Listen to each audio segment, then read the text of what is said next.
Sveiki visi. Labas, esame iš Ultra draugijos, aš esu Marius. Aš Justinas. Už kadro yra Edvardas, kurio nematot ir negirdit, bet turi sukaupęs daugiausiai informacijos. Apie įtro taškus. Tai norim apžvelgti trumpai ir greitai ką tik šviežiai vykusi čempionatą, kuris mūsų manimų Lietuvai buvo pakankamai geras rezultatų prasme ir įdomus, nes tai ir buvo pirmas mums tokio pobūdžio čempionatas organizuojamas European Athletics. Pats čempionatas vyko gegužės 31, birželio 2 dienomis Prancūzijai, Annecy miestelyje, kuris labai kurortinis, labai gražus, tačiau ir labai pilnas transporto priemonių. Tai turėjom iššūkių šiek tiek su važinėjimu į trasas, į varžybų centrą. Tačiau organizatoriai suorganizavo viską taip, kad nei vienas varžybas nepavėlavom ir visi dalyviai galėjo startuoti. Tai trumpai tada Justinas gal papasakos apie pačią pradžią, tai yra atrankos procesą iki dar varžybų. Taip, tai čia vėl pabrėžiam, kad čempionatas buvo Europos, antrą kartą vykstantis, ne? Taip, 22 metais buvo pirmasis. Taip, ir kuo jis skiriasi nuo pasaulio, tai European Athletics organizatorius. Ir šiek tiek keičiasi organizavimo tvarka nuo pasaulio čempionato, kuriuos jau matėm anksčiau, daugiau kartų negu Europos. Tai draugija suorganizavo jau kelintą kartą atranką, panašią, kaip buvo atranka į pasaulio čempionatą.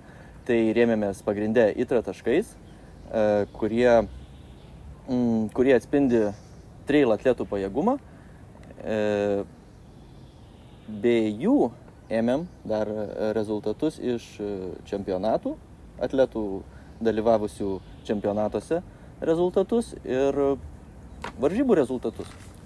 Čia liečia tos atletus, kurie mažiau dalyvavo užsienio varžybose arba varžybose tos, kurios turi ITRA taškus. Arba visai neturėjo ITROS taškų ir jiems reikėjo, tačiau jie buvo bėgę, pavyzdžiui, maratoną, tam tikrus plentinius bėgimus ir turėjo tikrai aukštus ir gerus pasiekimus. Taip, jų pajėgumas aiškiai matėsi iš čempionatų ir kitų varžybų. Tai kaip Justinas ir minėjo, iš tikrųjų atranka buvo suorganizuota objektyviai mūsų galva ir tą rodo ir rezultatai pasiekti aukšti, kuriuos pristatysim dar kitose arba laidose, arba atskirai pademonstruosim grafikų pavidalu. Apie patį čempionatą kalbant, tai čempionatas vyko, kaip ir minėjau, nedidelėme, tačiau labai jau kurortiniam Annecy miestelyje prie didžiulio ežero apsupto Alpių kalnais. Mūsų Lietuvos komanda sudarė 22 atletai ir garbė jiems vadovauti komandai teko man, tai buvom iš viso 23 žmonės. Gavom viešbutį tolimiausią nuo miestelio centro, tai buvom šiek tiek nuo viso įvykių sūkurio, tačiau kelionės neprailgdavo ir tikrai gera transporto organizacija mums padėdavo nukeliauti visur laiku. Ir privalumas tas buvo, kad viską turėjome vietoje? Taip, viską turėjome vietoje. Gyvenom apie 8 km nuo miestelio centro, tačiau gyvenom tikrai gražioje vietoje. Viešbutis vadinosi Le Balcon du Lac, tai iš prancūzų kalbos balkonas į ežerą ar ežero balkonas. Tai taip iš tiesų ir buvo. Beveik visi atletai pro langus matė būtent ežerą, matė tuos kalnus, į kuriuos jiems teko ar nuo kurių jiems teko bėgti. Ir dalis tikrai mačiau savo socialiniuose tinkluose, dalinosi linksmais vaizdeliais, rodydami pirštu, kad rytoj bėgsiu į šitą kalną arba rytoj leisiuos nuo šito kalno. O ką dar gavom įdomaus, tai gavom įdomias oro sąlygas. Mums atvykus ketvirtadienį dar iki varžybų į Annecy miestelį jau lynojo ir prieš tai kelios dienos buvo nemažai prilyta. Tai techniškai gavom tikrai pakankamai sudėtingas oro sąlygas. Vertikalaus kilometro starto dieną, rytą lietus nesiliovė ir lyjo visą dieną.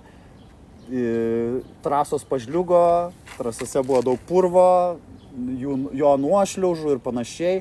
Man pakilus pasitikti atletų į finišą vertikalaus kilometro, pradėjo snigti, taip kad sąlygos tikrai buvo nebūdingos paliktos šiltai Lietuvai, kur buvo 25 mažiausiai laipsniai šilumos.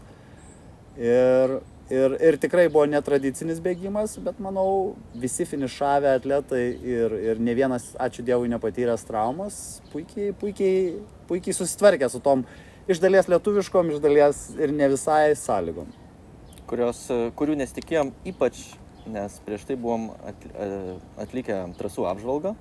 Kovo mėnesį su Edvardu išžvalgiam trasas, pateikėm apžvalgą ir ruošiamės tikrai sausam kalnui, su savo pasirinktų bėgimo žingsniu į jį.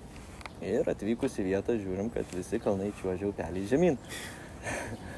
Techniką teko keisti bėgimo ir šiek tiek prisitaikyti prie...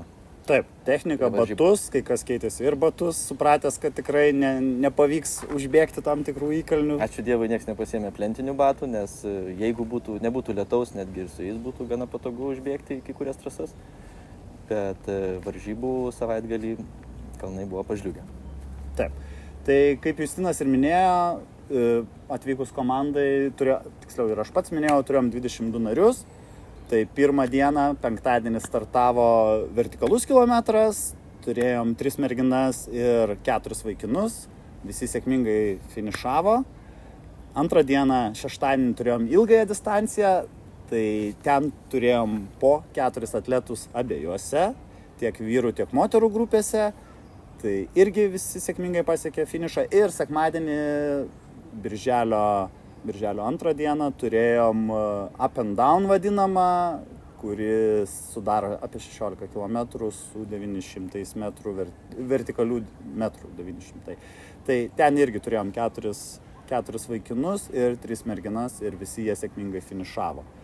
Dar truputį kalbant apie pačią organizaciją varžybų, šiek tiek tai skiriasi nuo anksčiau draugijos jau turėtų pasaulio čempionatų, o jų turėjom tikrai nemažai. Pagal naują formatą turėjom 2, bet dar anksčiau pagal ankstesnį formatą dar keletą. Tai kuo skiriasi European Championships? Tuo, kad organizatoriai iš tikrųjų pasirūpino atstovų, sakykime, savanorių, kiekvienai iš komandų gyvenančiam konkrečiame viešbutyje. Tai labai palengvino komandų darbą tiek logistinę prasme, tiek bet kokių mažų klausimų, kad ir nusiprausimai, išsiregistravimai iš viešbučio ir panašiai. Tai tas paskirtas asmuo iš tikrųjų labai puikiai bendravo su team lyderiais, komandų vadovais ir tikrai padėjo išvengti daugybės problemų ir darė patį procesą sklandesnį. Dar minint skirtumus tarp pasaulio čempionatų ir Europos čempionatų, tai aišku yra pajėgumas ir lygis pačio čempionato. European Athletics iš tikrųjų suvažiuoja labai pajėgus atletai. Kuo tai skiriasi nuo pasaulio, nes pasaulyje dalyvauja bene 2 daugiau komandų. Turim Azijos šalis, turim Okeaniją, turim Australiją.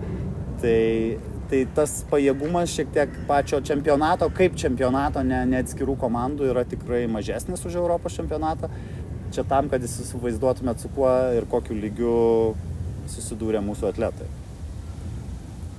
Kalbant apie pasiekimus ir komandinius pasiekimus, tai šiemet ir tikriausiai, kadangi, kaip minėjom, čempionatas vyksta tik tai 2 kartą, pirmasis buvo 2022 metais, tai ir buvo skaičiuojama komandų taškai ir taip vedama komandinė įskaita.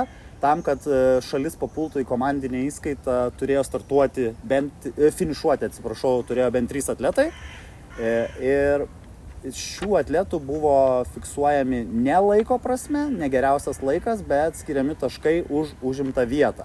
Tai trumpai tada pristatysiu pagal užimtus vietas, kur buvo Lietuvos komanda ir kas užėmė pirmasias vietas būtent komandiniam čempionate. Tai moterų vertikaliam kilometre, kur, kaip minėjau, iš Lietuvos dalyvavo 3 dalyvės, buvo iš viso reitinguota 14 komandų ir mūsų moteris užėmė garbingą 13 vietą, o nugalėjo prancūzės, kurios buvo pirmos, antros buvo Didžiosios Britanijos sportininkės ir trečios buvo šveicarės. Tuo tarpu vyrų analogiškoje distancijoje vertikaliam kilometre iš viso buvo reitinguota 17 komandų, primenu, iš mūsų bėgo 4 vyrai ir 3 pirmųjų taškai buvo traukiami įskaiton ir iš 17 komandų vyrai liko 16, o nugalėjo Didžiosios Britanijos vyrų komanda, antri buvo šveicarai ir treti prancūzai. Tuo tarpu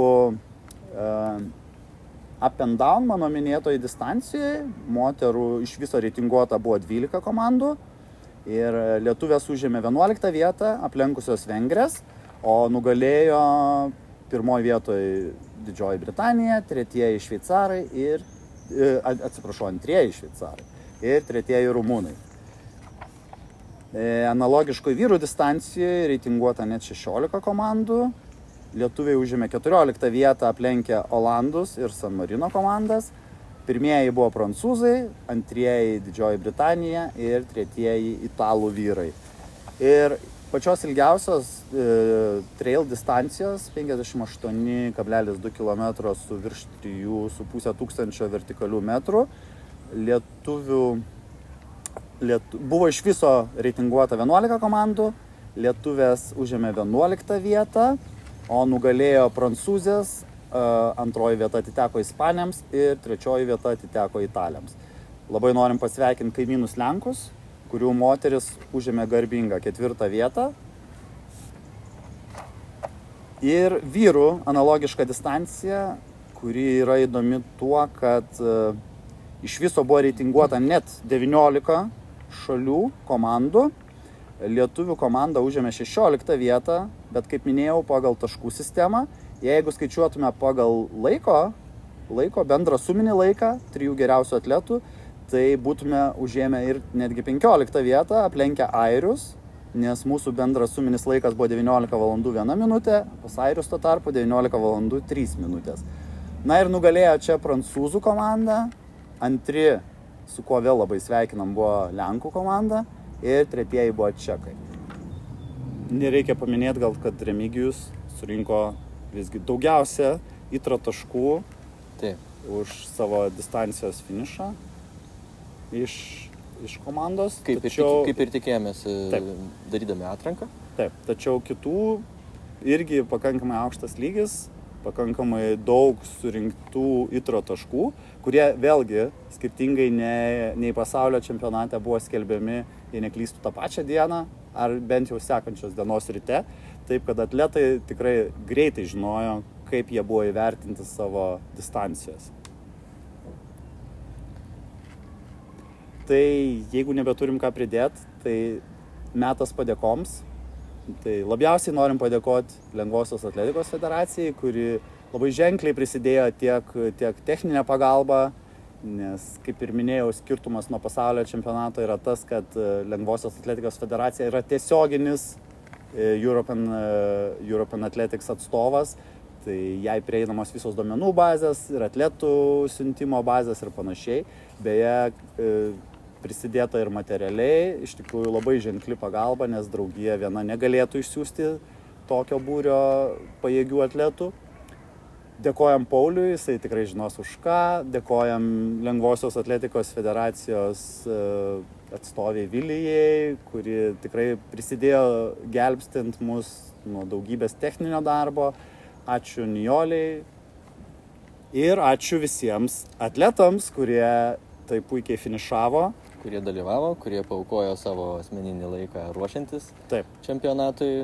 Tas tikrai užtrunka ir tikimės ir viliamės naujų čempionatų ir naujų aukštų pasiekimų. Vis didesnių. Ir šiaip pridėsim informaciją bei lentutes, kaip skiriasi mūsų čempionatai Lietuvos čempionatai per ilgąjį laiką ir matosi, jie yra vis gausesni, pasiekimai vis gerėja, taip. Kurie vertinami, galima vertinti pagal ITRA taškus, pagal pasiektus atletų rezultatus, bet trail lygis kildamas Lietuvoje džiugina ir ačiū Jums už tai. Iki kitų pasimatymų. Iki.